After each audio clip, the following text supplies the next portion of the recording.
What's up, y'all? This is your boy Eddie Jackson. Welcome back to the Drop That Podcast.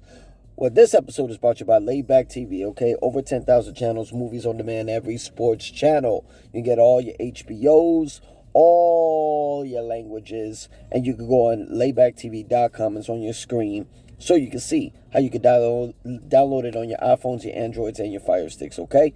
And give a shout out to them on their Instagram, official_laidbacktv, all right? Now, let's get into some motherfucking wrestling talk. Whoa! Alright, guys. Hope everyone had a great Thanksgiving and a great Black Friday. Okay? I had to watch this about a few more times before I dived right into this. Survivor Series went down. Okay? Last weekend. It was Survivor Series Wargames in San Diego, California, at Petco Park, home of the San Diego Padres.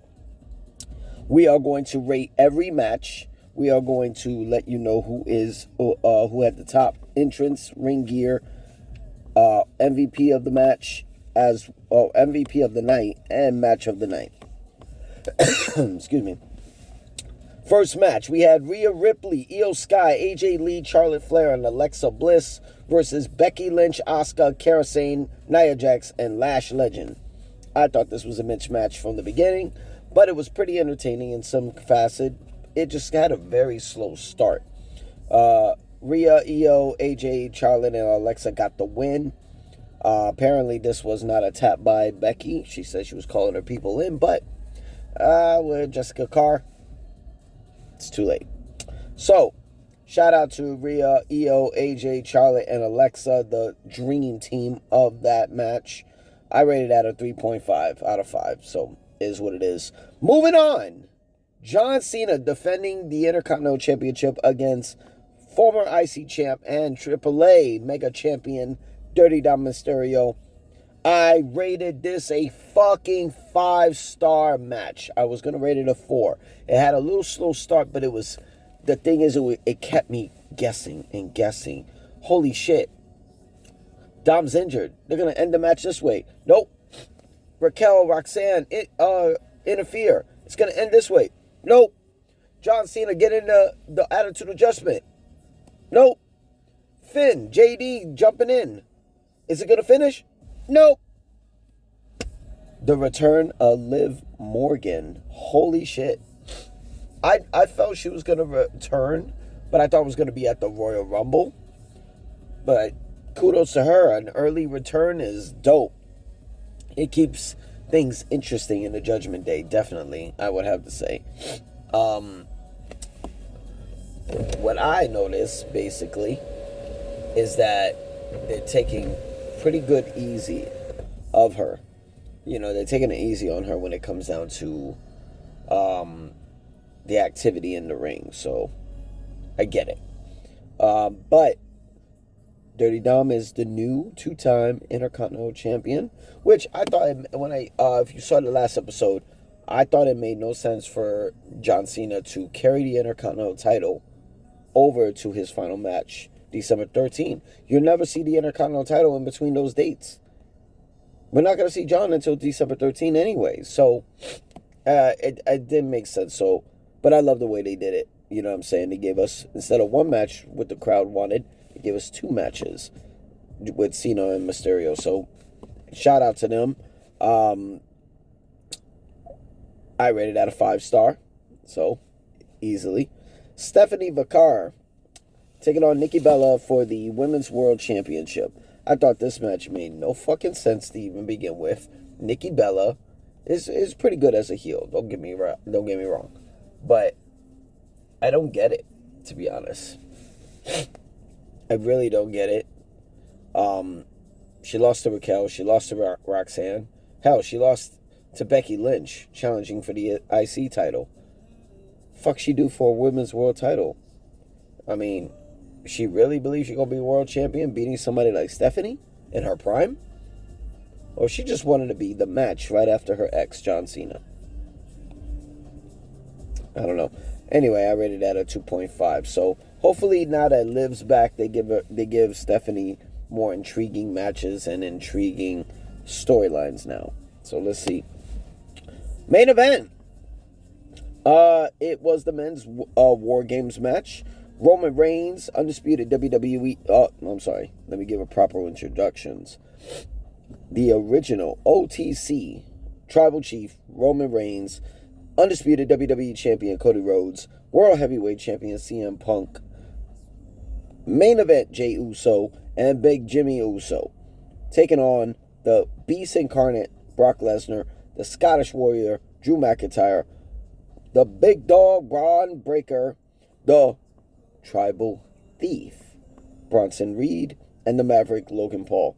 This is dream match all day for War Games. You know what I'm saying? I thought Brock's team were gonna take this out. You know what I'm saying? We had CM Punk first. Just to let you know, Brock's team had the advantage. So CM Punk came out. Then it was Drew Mac and I'm sorry, no. What did I say? Oh, Braun Breaker and CM Punk started a match. Here comes Drew. Here comes Cody. Here comes Logan. Here comes Jimmy. Here comes Bronson. Here comes Jay. Here comes Brock, and here comes Roman. Interesting match. Very entertaining. We saw Superman punches. We saw spears. We saw crossroads. We saw GTSs. We saw F5s. We saw a bunch of what's that move called? Tsunamis. It was tsunamis on tsunamis on tsunamis. Spears, claymores, like everything, was legit. And then just out of the fucking pure blue, a masked man in a hood came in, climbed the cage. Not only climbed the cage, low super kicked CM Punk and curb stomped him. Braun got the spear and got the win for the team. Now, I've been going back and forth with a lot of people. Yeah, well, we'll get into that. I rated that match a 4.5. Great to see you guys. Before we get into any specific details regarding the night, let's give the entrance of the night. I gave entrance of the night to Rhea Ripley, Dirty Dom Mysterio, John Cena, Stephanie Vaquer, Braun Breaker, Brock Lesnar, and Roman Reigns. They had the best entrances of the night. Ring gear, I gave it to Charlotte Flair, Alexa Bliss, Rhea Ripley, John Cena, Dirty Dom Mysterio, Nikki Bella, Cody Rhodes, Logan Paul, Jey Uso, and Roman Reigns. MVPs of the night, I guess is no question whatsoever. Io Sky was MVP of the night. You know what I'm saying? 7 War Game matches in a row since 2019. Shout out to her with her trash can backflips and all that. Dirty Dom, Liv Morgan, definitely MVPs. Brock and Roman, definitely MVPs. But the match definitely had to go. Match of the night. The match of the night definitely had to go to John Cena and Dom Mysterio. Yeah, they killed it. Now we can get back to the hood and the hooded character. I mean, this could be a twist going into Royal Rumble, Elimination Chamber, and WrestleMania. Well, basically WrestleMania season.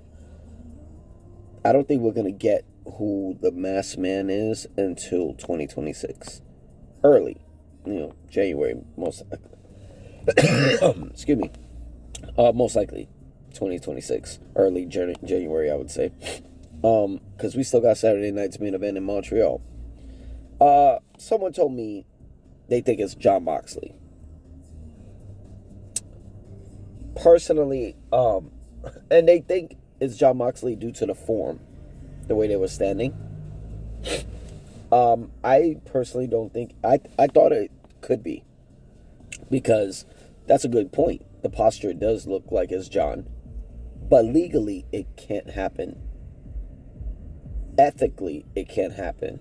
Legally, because he's still under contract with AEW. Ethically, is because he's still somewhat semi in a storyline in AEW. You know what I'm saying? You know the shitstorm that will come around if that's the case?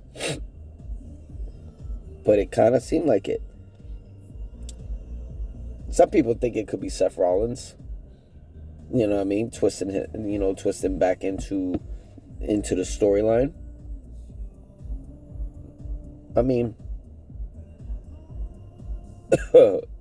it could be Ricky Saints. You know what I mean? He's part of the Nightmare family. Hell, I mean, could be. Personally, I say it's Chris Jericho. We're not hearing anything about Jericho. And due to the Tony Khan, Ariel Helwani interview, doesn't look like Chris Jericho might be back 100%. So I'm going to go with Chris Jericho for the time being. Cody Rhodes hits CM Punk with an elbow by accident. Was it an accident? I kind of don't think so. Because you knew you were the second man in the match, right? And they had the advantage. You know what I'm saying? They had the advantage. So if they had the advantage, it was only two guys, Braun Breaker and Drew McIntyre, in the ring with CM Punk. So I think Cody knew what he was doing. I think they're teasing us with a little heel turn with Cody. As champion, it's a little crazy, but it'd be interesting. One thing that definitely pissed me off, Braun Breaker, he gets dropped on the back of his head due to like a LOD type of move that was done by CM Punk and Cody Rhodes. Now, Cody Rhodes had Braun Breaker sitting on his shoulders, right? While facing CM Punk, was on the top turnbuckle to deliver a clothesline, and that will somersault, backflip Braun Breaker. I saw so many red flags of this situation because, one, you got to understand something. Braun Breaker is not a small fucking guy. Okay? He's a pretty well-sized dude. So this is how the timing has to be. He's holding his balance right by grabbing the back of the head of Cody. At the same time, in sync, right? CM Punk flies through the air to deliver a clothesline. Cody has to push the legs, literally, of Braun Breaker to make him do a backflip. So then he will land at least probably on the side of his thigh, not on the back of his fucking head where he could have got paralyzed. You gotta take care of these fuckers, bro. It's fucking crazy. Yo, that's a... Cody and Punk, y'all fucked that up. Speaking of Cody, at the end of the match, Roman Reigns issues a hand to help Punk up. They delivered a fist bump to each other. They went to war 2 years in a row. But Cody got up abruptly, talking shit to Roman. And Roman told him, this is the last time we'll ever team up. Just know that. Cody burning bridges, to be honest. Are they teasing Cody Roman 3? That'd be interesting if they did.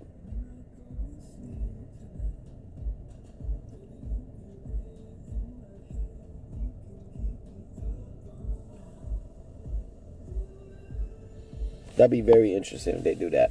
Do we really want Cody Roman 3? I mean, the first match at WrestleMania 39 meant a lot. You know what I mean? Cody coming back from injury, winning Royal Rumble, teased us, oh, we need a rematch of this. WrestleMania 40 was the perfect rematch for them. We got everything we could have wanted out of a main event and a happy ending. How do you top that? I mean, you're reversing it with Roman as the baby face and Cody as the heel, possibly, but I don't think you top WrestleMania 40 at all. I don't know. It's not convincing me for a third match. But before we get out of here, let's just get a little skim through everything we missed. They had the semis of the Cena last time is now tournament. It's LA Knight versus Jey Uso, Solo Sikoa versus Gunther. Little weird. Babyface, heel. Alright, whatever. In the end, long story short, Gunther is taking on John Cena. I think we probably figured this shit out before the tournament started. Everybody want to see Gunther versus Cena. I'm not gonna lie, it's kind of a compelling match, a very compelling match. I would say. I was more interested in LA Knight, but that's just me. Looks like we're gonna get more interesting storylines for the tag team titles in the women's division. Kabuki Warriors have the tag titles, but Rhea and Io want the titles. Lara, Bailey want them titles. Raquel and Roxanne, with the help of Liv, want those titles. And Nia Jackson and Lash Legend want those titles. How do you settle this? You know what I mean? Like, that's 1, 2, 3, 4, 5, 6 teams. You do a 6-team, 6-way tag title match? At least we're getting some interesting, matches out of this. And, A-side type of, stories with it. Oh, Jey Uso crashes the fuck out, losing to LA Knight. I mean, I did fuck up by assuming he was going to turn heel at Survivor Series, but, I don't know. Could be interesting to see what they do with Jey. Braun Breaker releases a fire promo because it's been announced on January 6th. Braun Breaker challenges CM Punk for the world title since he got the pinfall at the Wargames. Braun Breaker's, he's moving up. I don't think he gets the title, but I say he's moving up. And before we get out, shout out to TNA. They got their TV rights deal with AMC. Yep, if you want to tune into some TNA weekly basis by January 15, download AMC TV. It's going to be interesting because word is on now that Netflix is snatching up Warner Brothers Discovery. And who's on a deal with Warner Brothers Discovery and HBO Max? AEW. And who's in business with Netflix? WWE. Talk about a slit throat situation. I'm your boy Eddie Jax. This is Drop That Podcast. Make sure y'all subscribe to the page. Hype that up. Like the page. Comment. If you don't agree to disagree, it don't fucking matter. I'm out, people. Peace.